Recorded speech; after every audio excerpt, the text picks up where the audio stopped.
I will never forget the moment I realized someone else knew my routines better than I did. It wasn't a strange message or an anonymous call. It was worse. It was when he finished a sentence I had only thought.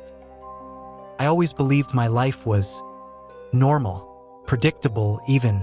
I woke up at 6:20 a.m., let the alarm ring twice before getting up, made coffee without sugar, because I always promised myself I would quit, but never did, and checked my phone while steam fogged up the glasses I constantly forgot to clean.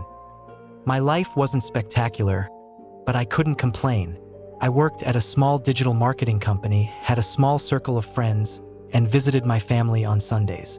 It was a comfortable routine, quiet, safe, until he appeared. I met him on a rainy Tuesday. I remember because traffic was completely collapsed, and I decided to enter a coffee shop I usually avoided. I didn't like crowded places, but that day the rain fell so hard it sounded like it was drilling through the pavement. When I walked in, the place was full, except for one table, the only available table, and he was sitting there. "You can sit if you want," he said, lifting his eyes from his laptop. Most people avoid sharing tables, but today the weather doesn't leave many options. His voice was calm, familiar, as if I had heard it before. I hesitated for a few seconds, but I accepted. That was my first mistake. His name was Adrian. He smiled easily, but never excessively. He was the kind of person who seemed to actually listen, not just wait for his turn to speak. In less than 10 minutes, the conversation flowed with unsettling naturalness. He knew music. He knew movies. He knew exactly which jokes to make to break uncomfortable silence. And the strangest part, he seemed to anticipate my answers. "Let me guess," he said at one point while I stirred my coffee, "you like bitter coffee, but you always say you're going to quit drinking it." A brief chill ran down my spine, almost imperceptible. "I guess that happens to a lot of people," I replied, trying to downplay it. "Maybe," he said, smiling, "but not everyone lets their alarm ring twice before getting up." My spoon hit the cup. "How do you know that?" He let out a soft laugh. "Just joking. You look like the kind of person who would do that." And I let it go. Or maybe I wanted to let it go. During the following weeks, Adrian started appearing frequently in my life. At first, it seemed like coincidence. Then, it felt like destiny. I ran into him at the coffee shop near my workplace. At the gym I attended 3 times a week. Even at the bookstore where I liked to get lost on Saturday afternoons. Every encounter came with small gestures, but extremely precise ones. One day I mentioned my laptop was failing. 2 days later, he recommended a technician who turned out to be excellent. Another time I mentioned I was worried about a work presentation. Hours later, he sent me an article with exactly the information I needed. It was like he always knew what to say, before I knew what I needed to hear. My friends met him shortly after. Everyone liked him. Too much. "Your friend Adrian is amazing," my best friend Laura told me after meeting him at a gathering. "It feels like he has known you for years." "I met him a few weeks ago," I replied. She frowned. "Well, it doesn't feel like that. My family met him too. It happened during a Sunday lunch. Adrian arrived with a dessert that turned out to be my mother's favorite, one she only prepared on special occasions. "How did you know she liked this?" I asked him later. "Observation," he replied, shrugging. "People leave clues all the time." I didn't know why, but that answer disturbed me more than it should have. Over time, Adrian started becoming a constant presence. He was the person I called when I had doubts, when something went wrong, or even when something went right. Talking to him was easy, comforting. Sometimes I caught myself waiting for his opinion before making important decisions. And that had never happened to me with anyone. But the coincidences started becoming too precise. One night, I told him I was thinking about changing jobs. It was just a vague idea. something I hadn't even mentioned to my closest friends. The next day, Adrian sent me a job offer, exactly in the field I was considering. "I just thought it might interest you," he said. "I haven't even posted my resume," I replied. "Opportunities appear when someone is ready," he answered. His response sounded beautiful, inspiring, but also evasive. The doubts started growing slowly, like humidity creeping through a wall. It wasn't obvious, just a persistent feeling that something didn't fully fit. I tried to ignore it. After all, Adrian had never done anything wrong. On the contrary, he seemed to improve every aspect of my life. Until that night. I was reviewing some files on my laptop when I received a message from him. "Did you already fix the document problem?" I frowned. I hadn't told him about any document. I thought maybe it was a guess, but I replied, "Which document?" A few seconds passed. Then his reply arrived. "Forget it. I'm sure you already fixed it." A knot formed in my stomach. Because I had spent the last 2 hours trying to recover a corrupted file, and nobody knew. Nobody. I decided to close the laptop. I needed to clear my head. I walked into the kitchen, poured water, and tried to convince myself everything was coincidence. Then I remembered something. Something so small I had almost forgotten. I returned to the laptop and opened old message history. I started reviewing conversations with Adrian one by one, going back weeks, then months. And that's when I saw it. A message I had never noticed before. It was dated 2 days before meeting him at the coffee shop. 2 days. The message said, "I think we're going to meet soon. It will seem casual, but it will be the perfect moment." The sender was his number. But I had never spoken to him before that rainy Tuesday. My breathing became heavy as I reviewed the entire chat. That message had always been there. I just had never seen it. The cursor blinked in front of me as if waiting for me to type something. But I couldn't, because at that moment, an idea began forming in my mind. Slow, terrifying, impossible to ignore. Maybe Adrian didn't appear in my life by coincidence.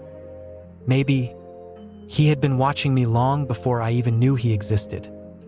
And just when I tried to convince myself everything had a logical explanation, I received another message from him.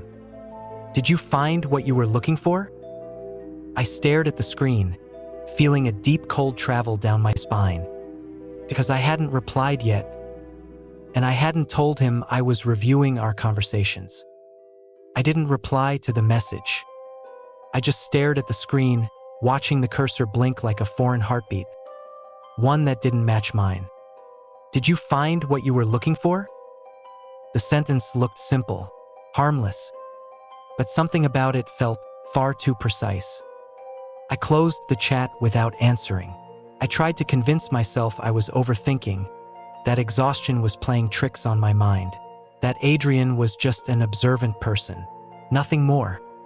But that night, I didn't sleep. The next morning, I checked the message again. It was still there, unchanged, cold, waiting. I decided to text him back. "What do you mean?" The 3 typing dots appeared almost instantly, too fast, as if he had been waiting for my response for hours. "I was just asking if you finished reviewing the document you mentioned last week." I froze. I had never mentioned any document the previous week. Not once. I typed and erased several responses before finally sending one that sounded calmer than I actually felt. "I don't remember talking about that." Several seconds passed before he replied. "Must have been a misunderstanding. That was it."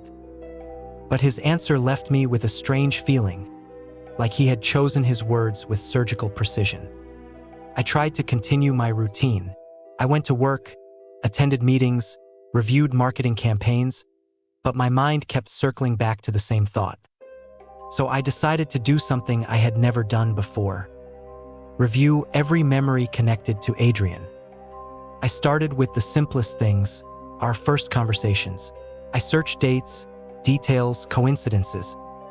And soon, I found something disturbing. Adrian always appeared after something important happened in my life. The day I argued with my boss, he appeared at the coffee shop. When I ended a complicated relationship months earlier, he suddenly started going to the same gym. When I thought about moving, he already knew about an apartment available in the exact building I was considering. At first, it looked like coincidence. But when the events lined up one after another, they stopped feeling like coincidence. I decided to go further. I checked my old social media, forgotten posts, comments from years ago. I searched for any trace of him. Nothing. Not a single like. Not a single comment. Not a single interaction. It was like he had appeared in my world, out of nowhere. But then I found something else. In an old photo taken at a college gathering 5 years earlier, there was a blurry figure in the background, barely visible, out of focus, standing near a doorway. It shouldn't have caught my attention. Except the posture. The silhouette felt disturbingly familiar. I zoomed into the image until the pixels started breaking apart. I couldn't see the face, but I could see the same watch Adrian always wore. An old model, with a dark leather strap and a silver mark along the edge. He never changed it. He said it was a meaningful gift. A chill ran down my arms, because that photo had been taken years before I met him. I tried to rationalize it. Maybe it was someone else. Maybe the watch was common. Maybe I was losing my mind. But my intuition refused to calm down. That same afternoon, I decided to talk to Laura. We met at a cafe. I tried to sound casual while showing her the photo. "Does this person look familiar to you?" I asked. She studied the picture for a few seconds. "I can't see the face, but yeah, it looks like someone tall. Why?" I hesitated before answering. "Do you remember when you met Adrian?" "Of course," she replied, "at your birthday party." "Did he say anything strange that day?" Laura frowned, thinking. "Now that you mention it, he said something that felt odd at the time." My heart started pounding. "What did he say?" "He asked if you still had nightmares after what happened with your ex." The air seemed to vanish from the room. "I never told him that," I whispered. Laura looked confused. "I thought you did." He sounded like he knew everything. That conversation was the moment when fear started replacing doubt. That night, I decided to investigate Adrian directly. I searched his name in public records, professional networks, employment databases. I found him, but everything looked too clean. Flawless jobs, perfect references, a history without gaps. It was a biography that felt almost designed. Then I remembered something. The technician who fixed my laptop months ago, Adrian had recommended him. I called him using an excuse. I asked if he remembered who gave him my contact information. There was a brief silence on the other end of the line. "You gave it to me yourself," he finally said. "No," I replied. "Adrian recommended you to me. I don't know anyone by that name." My stomach tightened. "Then, how did you get my number?" "You sent it by email," he said, "from your own account." I checked my email immediately after hanging up.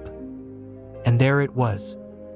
A message sent from my address, dated weeks earlier, requesting the technician's service. But I had never sent it.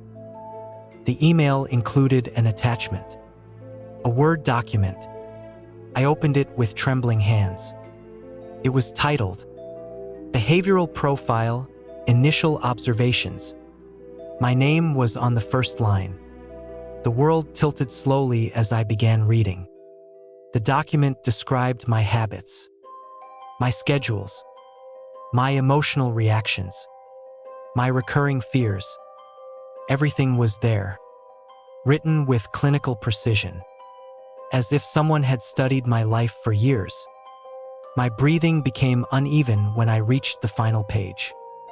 There was a section titled, Phase 3, Full Integration, in Progress. Below it, a digital signature, Adrian R. Panic forced me to close the file. I shut the laptop, stood up, and walked aimlessly around my apartment trying to organize my thoughts. I tried to convince myself it was a sick joke, a mistake, a setup, until I felt my phone vibrate. A new message from Adrian. I know you're confused. My hands trembled as I opened it. Fear is normal when you start seeing the full picture. A knot formed in my throat. Another message appeared. But I never wanted to hurt you. My mind screamed to block him, to call the police, to disappear. But I couldn't move. Then the final message arrived. The one that made everything much worse. Besides, I wasn't the only one involved. I froze. Seconds passed as I stared at the screen. Then another notification appeared. An attached file. A folder titled, Observation Team. I opened it. There were several photos. People I knew. My boss. An old professor. A neighbor from a building where I lived years ago. And at the end of the list, Laura. The phone slipped from my hands. Because in that moment, I understood something that froze my blood. Adrian hadn't just infiltrated my life. He had built an entire network around me. And the worst part, I had no idea who I could trust anymore. Laura's name kept glowing on the screen. I stared at it again and again, waiting for it to disappear, for it to be a mistake, a cruel coincidence, a manipulation that could still be explained. But it didn't disappear. My best friend. The person who knew every version of me. The only one who had always been there when everything fell apart. She was inside a folder titled, Observation Team. The air inside my apartment felt heavier, as if the walls had moved closer without making a sound. My phone vibrated again. Another message from Adrian. We need to talk, not through messages. I didn't reply, but he texted again. You deserve to understand the truth. A few seconds passed. I'm downstairs. A sharp pressure hit my chest. I walked slowly toward the window. I looked down at the street and saw him leaning casually against his car, with the same calm expression he always carried, like he was waiting for a friend, not someone whose entire reality he had just destroyed. For a few seconds, I thought about running, calling the police, disappearing completely. But something stronger than fear pushed me downstairs. Maybe the need for answers. Maybe the need to prove this was all a lie. Maybe the need to face the nightmare. When I stepped outside the building, Adrian looked up and gave me a soft smile, like nothing had changed. I knew you'd come down, he said. What is all of this? I asked immediately. His smile faded, replaced by something heavier, almost regretful. The truth. We sat inside his car. The silence between us felt suffocating. Start talking, I demanded. Adrian took a deep breath before speaking. You weren't chosen randomly. A chill ran down my spine. Chosen for what? He hesitated. For a project. I laughed bitterly. A project? What am I? An experiment. Not exactly, he replied. You're a case study. The words sounded unreal, like I was listening to a badly written script. Years ago, he continued, several organizations began studying how people make emotional decisions, how environment, relationships, and experiences shape personality. And they decided to study my life? I asked, feeling anger replacing fear. Your profile was ideal, he said. Complex emotional history, strong resilience, a tendency to form deep emotional bonds. You were perfect to observe how someone's life could be rebuilt from external influence. My stomach twisted. Rebuilt? I repeated. Reshaped, he corrected quietly. Who else is involved? I asked, remembering the folder. Adrian avoided eye contact. More people than you imagine. Laura, I whispered. Silence answered me. Something inside me shattered. No, I said, shaking my head. She wouldn't do that. She wasn't involved from the beginning, Adrian said. She only shared information when she believed she was helping you. The words hit harder than any scream. When did all of this start? I asked. Adrian looked directly at me. Before your last relationship ended. My mind violently returned to that memory. The heartbreak, the betrayal, the feeling of losing everything. Was that manipulated too? Adrian closed his eyes for a second. Some events were guided. Felt like the world cracked beneath me. Why? I asked, my voice breaking. What did you gain from destroying my life? Adrian stared at me intensely.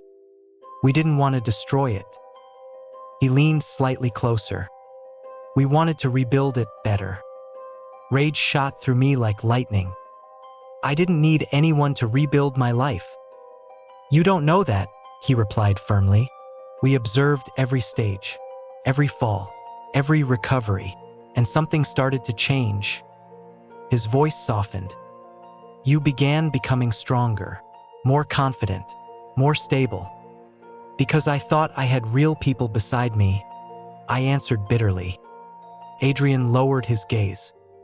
What was the end goal of this project? I asked. There was a long silence, too long. To discover what happens when the subject discovers the truth. The air inside the car turned cold. All of this, just to see how I react now? It was the final phase, he whispered. My mind spun, searching for control, for logic, for something that made this nightmare make sense. Then you're done. I finally said, you got what you wanted. Adrian watched me carefully. Not exactly. My chest tightened. What does that mean? He pulled out his phone and placed it between us. On the screen, there was a live broadcast. Hundreds, no, thousands of viewers. Comments scrolling endlessly. Watching. Analyzing.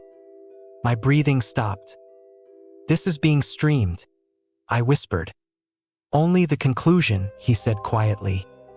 A hollow emptiness consumed me. How long? I asked. Years. I closed my eyes, trying to hold back the emotional collapse threatening to drag me under.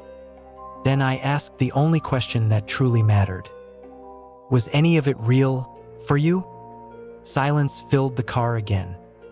When Adrian finally spoke, his voice trembled slightly. I was never supposed to get personally involved. I opened my eyes slowly. That doesn't answer my question. He held my gaze. Yes, it was real for me. The pain in his voice was unmistakable, and somehow that made everything worse. Because for a brief moment, I wanted to believe him. You can stop this, he said. If you agree to continue voluntarily, the project changes. You'd have control. You could help thousands of people with what we've learned. And if I refuse? Adrian hesitated. Then everything ends here. Records are erased, contact is cut, and no one will approach you again. Including you? He didn't answer. And that was answer enough. I looked at the live broadcast on his phone. Thousands of invisible eyes waiting for my decision. I thought about every conversation, every piece of advice, every moment I believed I wasn't alone. Tears slid down my face before I realized. Then I grabbed the phone and turned off the broadcast. I'm not an experiment, I said firmly. Adrian nodded slowly, like he had expected that answer all along. I stepped out of the car without looking back. I don't know how long I walked that night. I only knew every step hurt, but also felt real. For the first time in years, every decision was completely mine. Months passed. People disappeared from my life gradually. I changed jobs, moved to another city, deleted most of my social media. I tried to rebuild something I wasn't even sure I had ever truly owned. Until one day, while unpacking boxes in my new apartment, I found an envelope slipped under my door. No sender. Only my name handwritten on the front. Inside was a single sheet of paper. And one sentence. Final observation concluded, but learning never ends. A cold chill crawled through my spine. Attached to the paper was a small mirror. When I lifted it, I saw my reflection. And behind me, in the dark glass of the window, for a single second, I swore I saw a silhouette watching from the building across the street. I blinked. It was gone. That night, I understood something that still haunts me. Maybe we will never truly know who enters our lives by coincidence and who arrives with intention. But there is one truth I learned far too late. Sometimes the people who seem to arrive to save us are the same ones who have spent years studying how to break us without us noticing. If this story made you question someone in your life, maybe it isn't paranoia. Maybe it's intuition. And intuition is rarely wrong.